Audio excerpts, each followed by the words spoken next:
Hey everybody, and welcome back to the YouTube channel. I'm Mike. This is Fighting Ibis. Today we're going to work on a little project.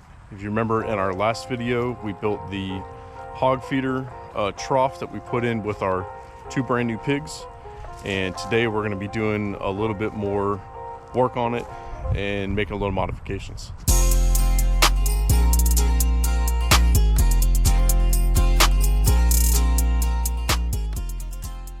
All right, so let's start off with our very original problem. The bowl that we were feeding them out of was beginning to be too small, and with our two pigs it was causing a lot of issues with them kind of fighting. And with that came a dominant pig, and after that was one pig who was not gaining as much size as the dominant one. So now we have two pigs that are kind of lopsided in growth. The solution that we came up to was to give them a hog trough so that they've got more room to feed next to each other. And so far so good. The amount of feed that is getting eaten is going up, which is good. But we've now created kind of two more problems, and I'll show you right now. So one problem we're running into is when the feed gets pushed up into we'll say the corners, are kind of like just the sides, the two pigs end up instead of kind of spreading out and then just moving it left to right as they feed next to each other, the pigs end up feeding in this corner, and then eventually when that one gets low they'll run over here to this corner and then they feed, but they're side by side. So with that, they're still fighting a little bit. There's still some competition for feed. They're not really running each other off per se, but I really just want them to focus on eating. I want them to get their nose down. I want them to not have to worry about anything except the feed that's in front of them and however much they feel like eating. So the other problem we've run into is in the morning we'll come out after we had fed them, or even in the evening time after we feed them, with this place getting shade and it being rotated the way it is, they'll get up inside of it and they'll lay on top or lay inside the barrel. Well, I'd say it's really not that big of a deal if they lay inside of a barrel. The issue I'm running into is there's still feed inside of it. So all of that dirt and all the mud that they got on them is now being transferred into the feed that they're going to turn around and eat on. They may not see it as a problem, obviously, because they're still eating, but I don't want there to be an intersection of mud and dirt and kind of filth. So I'd like to try to keep it as clean as possible. I know they're pigs, but I've got a solution to fix problem 1 and 2. All right, so I'm out here with my beautiful assistant now, Olivia. Can you say hi, Olivia? Hi. So if I take, we'll take 2 of these, but if I take a 2x4 and I measure the length here, and we screw one down in here, we'll divide the barrel up in thirds. We'll get the measurement we need to center it. But if I mount one here and then mount another one, you know, somewhere over in here, I can then create kind of like dividers. So it won't stop them from climbing like head first or feet first into it, but they won't be able to get all the way in and turn. And I got this idea from watching the dairy farmers, the indexing. They always talk about how to like properly get cows or get animals to line up so that they're eating hay or eating their feed. They've got all the head locks, and they also got like those sand pits that they lay down in. They've got those dividers between all of them. It just kind of puts a little bit of a plan when you're dealing with a lot of chaos. In this case, we don't have 200 head of cows. We just got 2 pigs. But I'm thinking in the future, when we do start to grow a little bit and we have more pigs, this would be something to kind of test out if we continue using these barrels.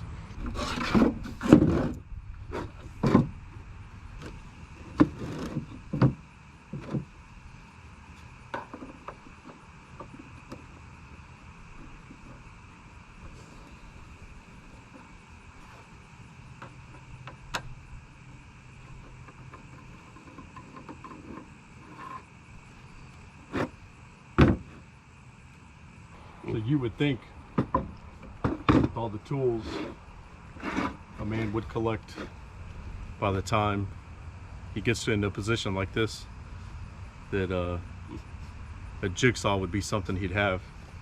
Well, I am proof that not everyone has one. I thought I had one at one point, and someone may have helped separate it from my possession. So I'm not sure if I do have one or if I don't, but this is what we're going to use today.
Well, you saw me take off this back PVC here.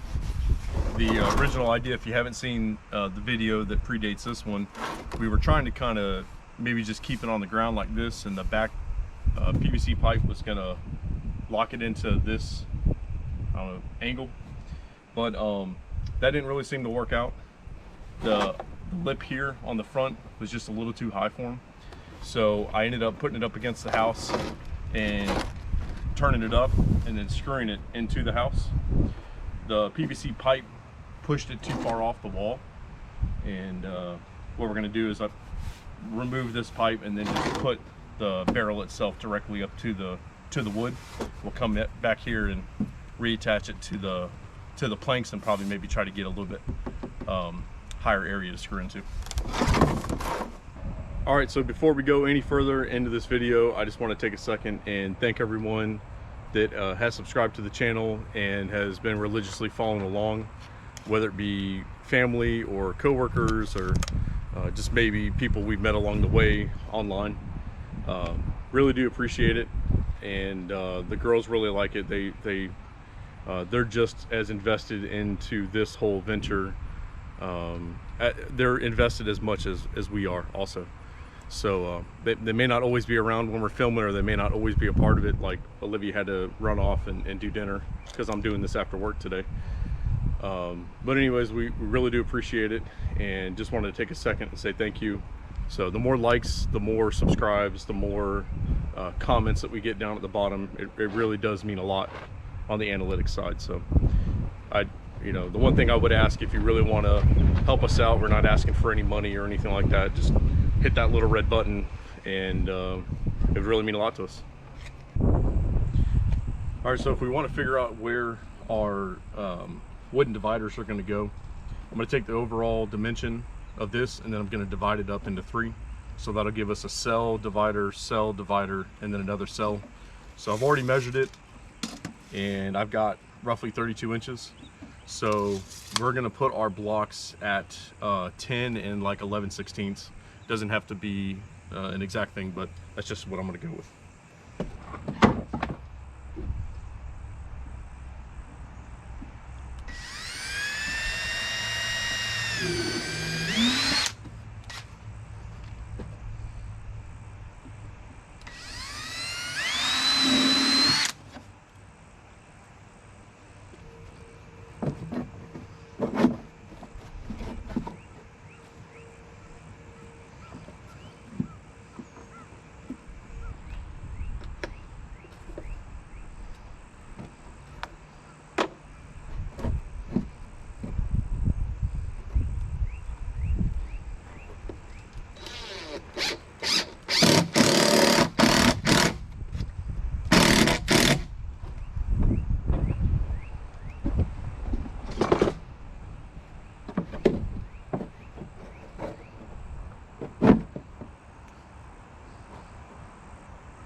Down here.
Well, even though I'm not 100% sold on the indexing issue being resolved, I think we just got to remember right now they're still smaller framed animals.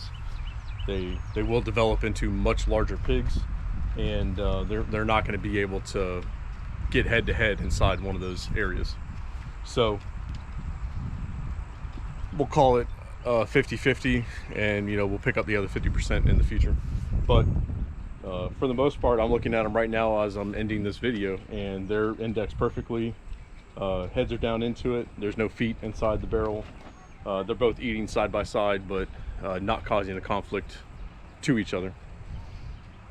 We do know for sure they're not going to be able to lay up in it.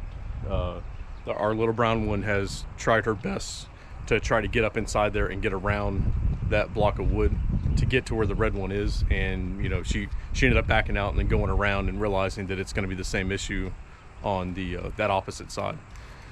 So over time they're going to get better at this indexing issue, and we just need to do a good job, I think, as of right now, to remember to evenly spread that food between those three cells. And I think it'll work just fine. And if it doesn't, I'll just pull them out and we'll try something else. So that's a great thing about what we're doing here. I'm really not a master at any of this stuff. I just kind of look at what other people are doing, and then maybe try to see if there's a way that I could adapt that to what we're doing here. And I think it worked pretty well. So again, from the whole family, including myself, we thank y'all very much for stopping by and watching this video, and we will see you on the next one.